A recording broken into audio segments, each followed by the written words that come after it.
Haleluya, damai sejahtera Kristus ada bersama dengan kita semua.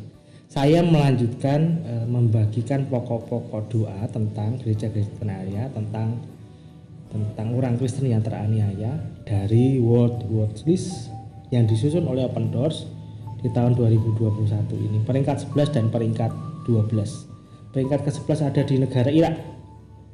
Jumlah orang Kristen di sana cukup ya sekitar 170-an ribu, 0,4% dari populasi di sana. Salah satu fakta di sana ini begini, perpindahan agama terutama dari Islam kepada Kristen itu tidak diakui secara hukum. Jadi meskipun orang beragama, identitasnya secara hukum tetap identitasnya catatan biodatanya di pemerintahan itu tetap tidak ada namanya perpindahan agama.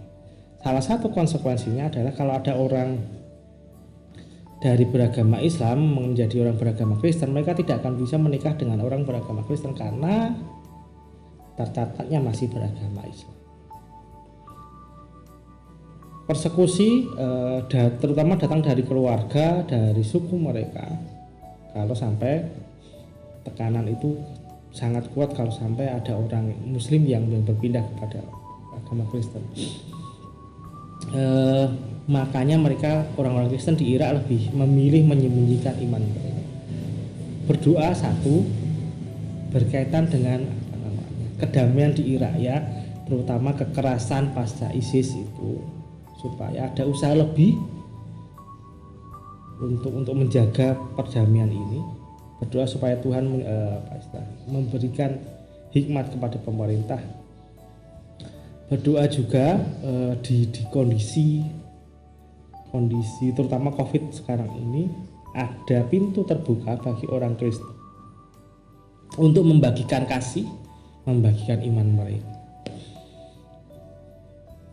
Peringkat ke-12 Suriah gitu ya, kita kenal ya.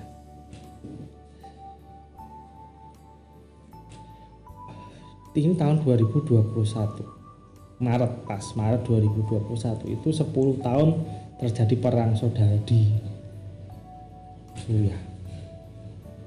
Selain krisis ekonomi, pandemi COVID ini membuat orang Kristen menjadi semakin berada dalam tekanan.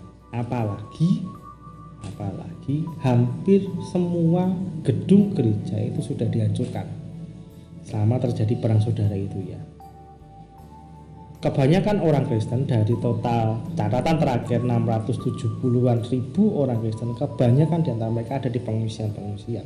Berdoa supaya mereka bisa segera kembali ke kediaman mereka, supaya terjadi pemulihan yang lebih baik.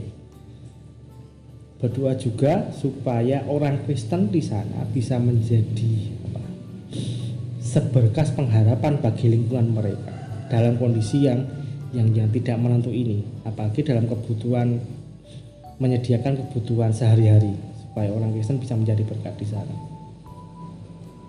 Berdoa secara khusus kepada mereka yang berada dalam aniaya, orang-orang Kristen yang berada dalam aniaya, supaya pengharapan tidak hilang, sukacita terus dijaga. Itu dua pokok doa untuk dua negara orang Kristen di Irak dan di Suriah. Masih masa pandemi, saudara-saudara ingat cuci tangan dengan sabun, mengalir, pakai masker. Oh ya, sekarang masker kain hampir tidak lagi dianjurkan. Gunakan masker yang lebih baik, bagusnya masker medis didobeli dengan masker kain. Jaga jarak, hindari kerumunan, batasi mobilitas kita. Kalau dalam lingkungan tertutup, ruang tertutup ya ingat ventilasi, durasi dan jaraknya. Tuhan Yesus memberkati kita semua.